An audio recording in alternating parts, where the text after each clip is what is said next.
কুলম্বের সূত্র। কুলম্বের সূত্রটি আমি এখানে লিখেছি, প্রথমে আমি ব্যাখ্যা করছি, তারপরে কুলম্বের সূত্রটি ব্যাখ্যা আমরা করব। প্রথমে দেখো লেখা আছে যে দুটি বিন্দু আধানের মধ্যে ক্রিয়াশীল আকর্ষণ বা বিকর্ষণ বলের মান।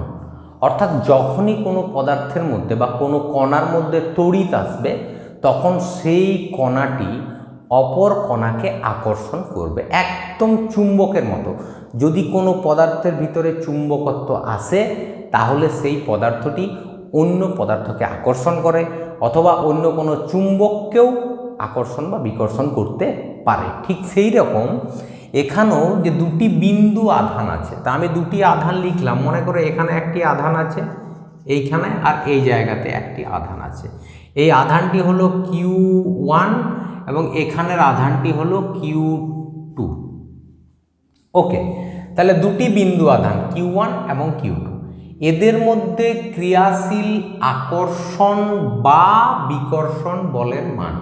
এবারে এদের ভিতরে আকর্ষণ অথবা বিকর্ষণ বল কাজ করবে, যে বলটাই কাজ করুক।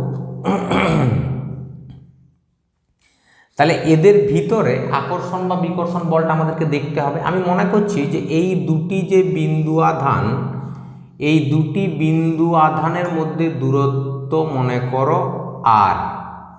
তাহলে এটা হলো এই দুটি বিন্দু আধানের মধ্যে দূরত্ব, এবং এদের মধ্যে ক্রিয়াশীল আকর্ষণ বা বিকর্ষণ বল, সেই আকর্ষণ বা বিকর্ষণ বল হচ্ছে F, ফোর্স। তাহলে কি বলা আছে? দুটি বিন্দু আধানের মধ্যে ক্রিয়াশীল আকর্ষণ বা বিকর্ষণ বলের মান। তাহলে আমি লিখলাম আকর্ষণ বা বিকর্ষণ বল যেটা হচ্ছে সেটা F ভেরিজেস। কি লেখা আছে? আকর্ষণ বা বিকর্ষণ বলটি আধান দুটির গুণফলের সমানুপাতিক। তাহলে আধান দুটি, একটি আধান Q1, অপর আধান Q2, এদের গুণফল করলে হবে Q1 ইন্টু Q2 ইন্টু। তাহলে এই বলটি অর্থাৎ আকর্ষণ বা বিকর্ষণ বলটি এই আধান দুটির গুণফলের সঙ্গে সমানুপাতিক। এটা হচ্ছে প্রথম। আর দ্বিতীয় কি বলেছে কুলম্বের সূত্রতে? আধান দুটির দূরত্বের বর্গের ব্যস্তানুপাতিক। অর্থাৎ এই যে বল, এই বলটাই কিন্তু এবার ব্যস্তানুপাতিক হবে। অর্থাৎ এই বলটা ব্যস্তানুপাতিক কার সঙ্গে? এই বলটা আধান দুটির দূরত্বের বর্গের সঙ্গে ব্যস্তানুপাতিক। তা ব্যস্তানুপাতিক অর্থাৎ 1/, কার সঙ্গে ব্যস্তানুপাতিক? দূরত্বের বর্গ। এখন দেখো এই দুটি বিন্দু আধানের মধ্যে দূরত্ব হচ্ছে r, তাহলে দূরত্ব r লিখলাম, দূরত্বের বর্গ একটা স্কোয়ার দিলাম, দূরত্বের বর্গ তার সঙ্গে ব্যস্তানুপাতিক অর্থাৎ 1/r²। ওকে, এবার দেখো এই দুটোকে যদি একসঙ্গে করা হয়, তাহলে আমাদের যৌগিক ভেদের নিয়মে হবে, যেহেতু এখানে F আছে, তাহলে আমি এখানে লিখলাম F ভেরিজেস কি হবে বলো তো? Q1 Q2/r²। যৌগিক ভেদের নিয়মে হবে Q1 Q2/r²। বোঝা গেল? এবার এই ভেরিজেস চিহ্নটাকে যদি আমরা সমান দিয়ে লিখি, তাহলে একটি ধ্রুবক আসে, সেই ধ্রুবকটি লিখছি F সমান, এখানে এই ধ্রুবকটি দিলাম, মনে করো ধ্রুবকটি হচ্ছে K।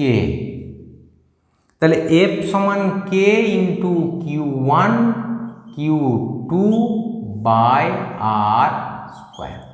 এটা হচ্ছে কুলম্বের সূত্রের গাণিতিক রূপ। F সমান K Q1 Q2/r², যেখানে F হচ্ছে আধান দুটির মধ্যে ক্রিয়াশীল আকর্ষণ বা বিকর্ষণ বল, Q1 Q2 এই দুটি হচ্ছে আধান দুটির গুণফল, এবং r² হচ্ছে আধান দুটির দূরত্ব তার বর্গ। এবার এখানে আমরা বলি এই যে কে, এই কে তো ধ্রুবক, এই কেটা কোন কোন বিষয়ের উপর নির্ভর করে?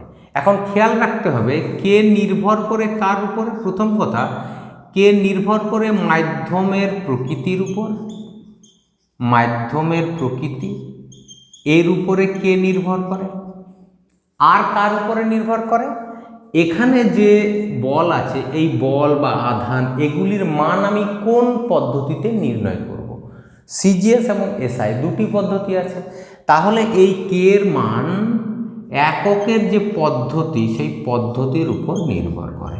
তাহলে দুটি জিনিসের উপর নির্ভর করে, একটা হচ্ছে মাধ্যমের প্রকৃতি আর দ্বিতীয় হচ্ছে এককের পদ্ধতি। এই দুটি জিনিসের উপর নির্ভর করে।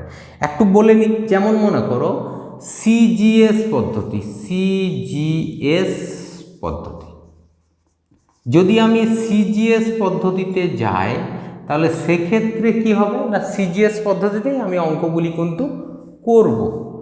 এই সিজিএস পদ্ধতিতে কে এর যে মান, এই কে এর মান হচ্ছে কে সমান 1, এটা সিজিএস পদ্ধতিতে। তাহলে যদি কে এর মান 1 হয় এবং কোথায়, এই কে এর মানটি কোথায়, বায়ু মাধ্যমে বা শূন্য মাধ্যম, বায়ু মাধ্যম অথবা শূন্য মাধ্যম। তাহলে বায়ু মাধ্যম অথবা শূন্য মাধ্যমে সিজিএস পদ্ধতিতে কে এর মান 1। আমরা যে অঙ্কগুলি করব এই গাণিতিক সমীকরণটা দিয়ে, সেক্ষেত্রে কিন্তু আমরা সিজিএস পদ্ধতিতেই অঙ্কগুলিকে করব। যেখানে Q1 Q2 আধান, আমরা আধানের সিজিএস একক জানি, আধানের সিজিএস একক ইএসইউ আমার আগের ভিডিওতেই বলা আছে, এবং সেখানে ছিল দেখবে 1 কুলম্ব সমান 3 × 10⁹ ইএসইউ। সুতরাং যদি আধানগুলির মান কুলম্বেও থাকে তাহলে আমি সেগুলিকে কিন্তু ইএসইউ এককে নিয়ে যেতে পারবো। দ্বিতীয় কথা আর, অর্থাৎ দূরত্ব, এই যে দূরত্ব, এই দূরত্বের সিজিএস একক হচ্ছে সেন্টিমিটার। তাহলে যদি মিটার এককেও থাকে আমি তাকে সেন্টিমিটারে নিয়ে যেতে পারবো। তাহলে কিন্তু এই যে বলের মান, বলের মানটি পাওয়া যাবে এবং বলের মান পাওয়া যাবে সিজিএস পদ্ধতিতে। সিজিএস পদ্ধতিতে বলের মান হবে ডাইন। সুতরাং এক্ষেত্রে কি দাঁড়ালো, তাহলে এক্ষেত্রে দাঁড়ালো এফ সমান Q1 Q2 by R square. কেন, কে এর মান তো 1, তাহলে কে এর মান যদি 1 হয় তাহলে এফ সমান Q1 Q2 by R square. সুতরাং এটা হলো আমাদের সিজিএস পদ্ধতিতে যখন আমরা অঙ্ক করব তখন আমাদেরকে এটা কিন্তু মাথায় রাখতে হবে, এফ সমান Q1 Q2 by R square, যেখানে এফ মানে হচ্ছে আধান দুটির মধ্যে আকর্ষণ বা বিকর্ষণ বল, Q1 Q2 হচ্ছে আধান দুটির গুণফল, আর আর হচ্ছে আধান দুটির মধ্যেকার দূরত্ব। বোঝা গেল?